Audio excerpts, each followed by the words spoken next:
may maninisip ulit tayo. Mamamana. Bali solo dive po natin ngayon mga camper. Papunta po tayo ngayon sa ating favorite spot na kung saan natin nahuli yung malaking trevally.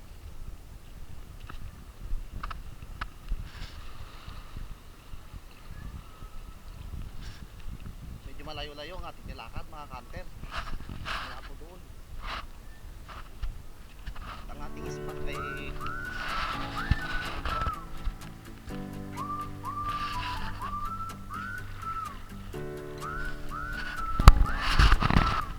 lapit-lapit po tayo ngayon mga camper sa ating spot. Medyo malayo-layo po ang ating nilakad.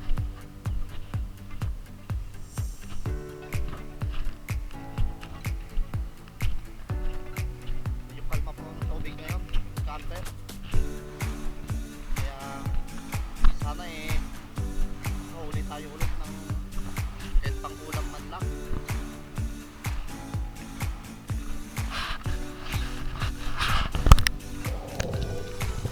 At dito mga ka-hunter ay medyo malabo pa rin ang tubig.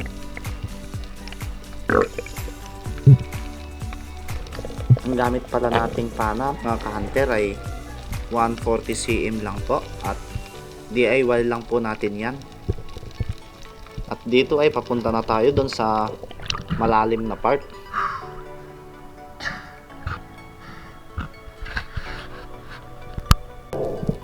At dito mga ka-hunter ay may napansin tayong isda. Kaya dali-dali po tayong sumisid. At dito mga ka-hunter ay masyadong napababa po ang ating pag-set up ng ating GoPro. Kaya hindi po natin na-videohan yung pagpana natin sa isda. At eto po ang unang isda natin sa araw na ito. Talang-talang po ang pangalan ng isdang ito sa amin.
Naiwan po natin ang ating diving knife. Kaya ito na lang po ang ating pantusok sa ulo para po mabilis mamatay mga ka-hunter.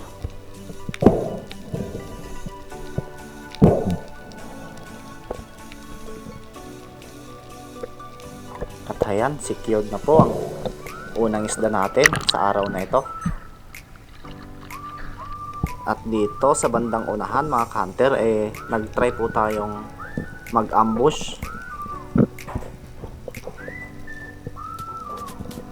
Baka may lumapit pong mga malalaking isda na pwede nating panahin.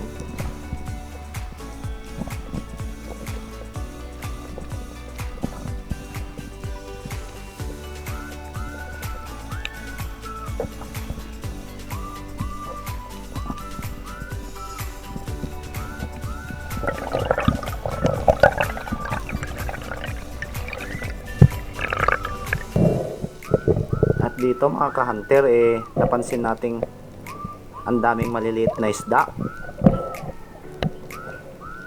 Nag-aantay lang po tayo na may dumaang malalaking isda mga ka-hunter.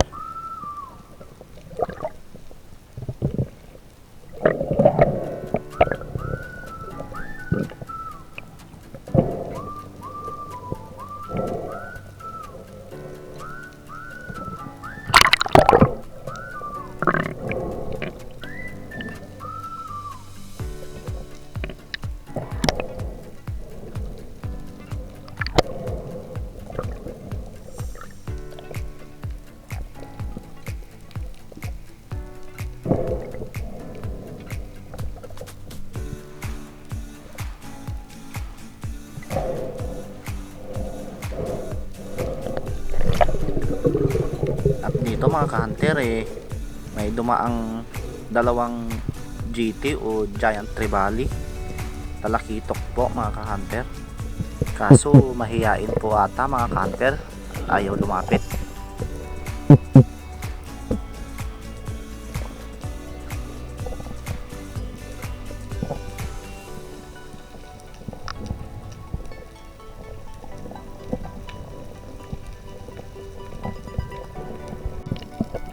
Dito mga ka-hunter, may napansin tayong dalawang malalaking tanigi.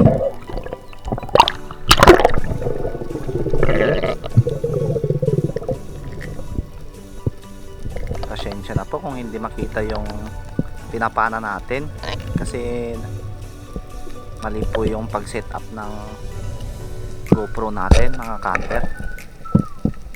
At nung pagtama po ay yun, tinangay yung pana natin mga ka-hunter.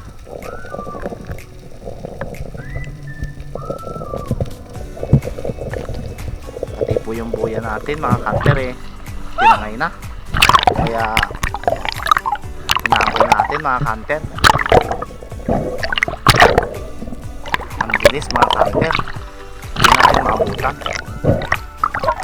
pero tuloy pa rin ang ating paghabol mga ka-hunter. Layo! Abol! At dito mga ka-hunter ay halos din na natin makita yung boya natin. Sobrang bilis po ng paglangoy ng tangigi na napana natin mga ka-hunter. Sinabit ng tangigi yung line natin sa bato kaya naabutan natin mga ka-hunter.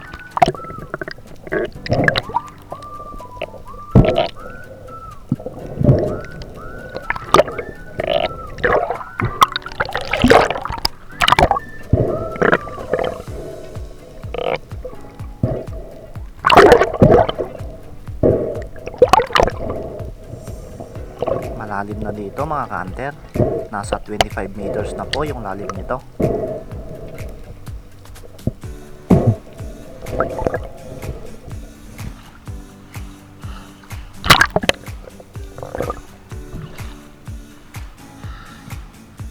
At dito mga ka-hunter, nagpahinga muna tayo upang makapag-ipon ng maraming hangin at nang may sagawa natin ang ating pag-recover sa ating napanang isda.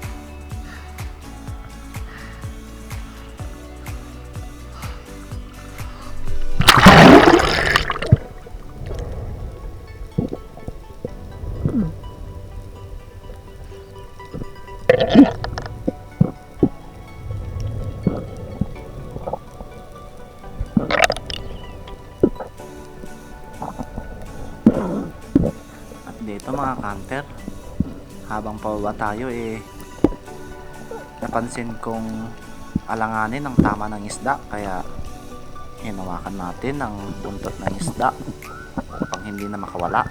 At ayun, natanggal na po ang ating shafting. Muntikan nang nakawala ang ating huli.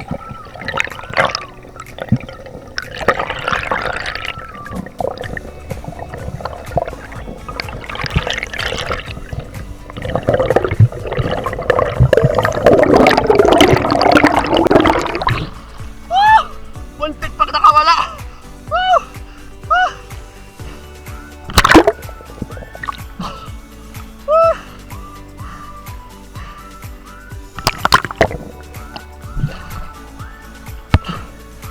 Dagdagan.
At yan mga kanter, secured na ang ating pangalawang isda, tanigi o king mackerel mga kanter. At dito mga ka-hunter, nakapana po tayo ng isang pugita o octopus. Hindi na natin na videohan mga ka-hunter, gawa na hindi natin na-on yung ating GoPro.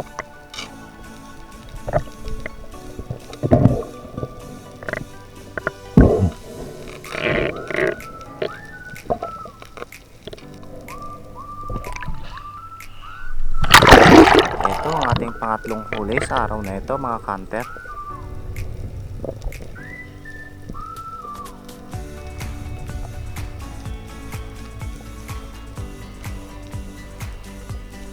May nakita tayong coral trout o lapu-lapu mga ka-hunter.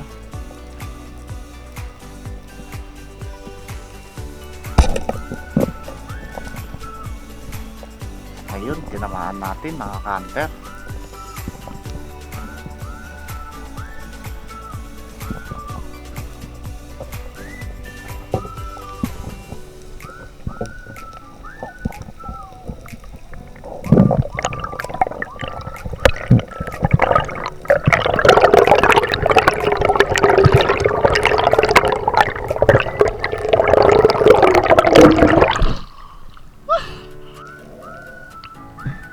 Kulang-kulang kalahating kilohin na rin mga ka-hunter.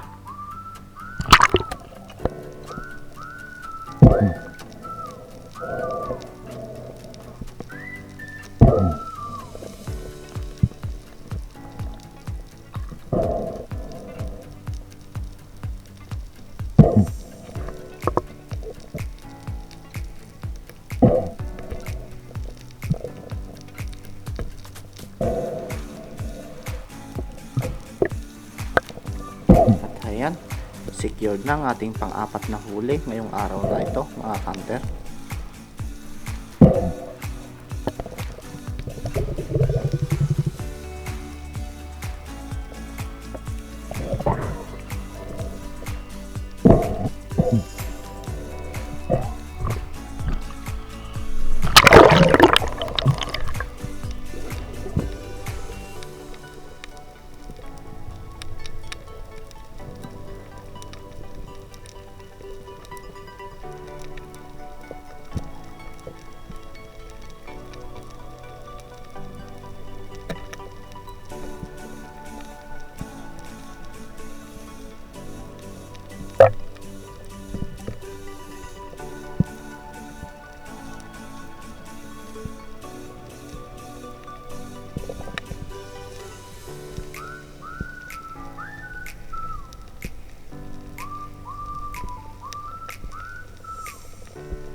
ito ang ating blessing sa araw na ito mga ka-hunter.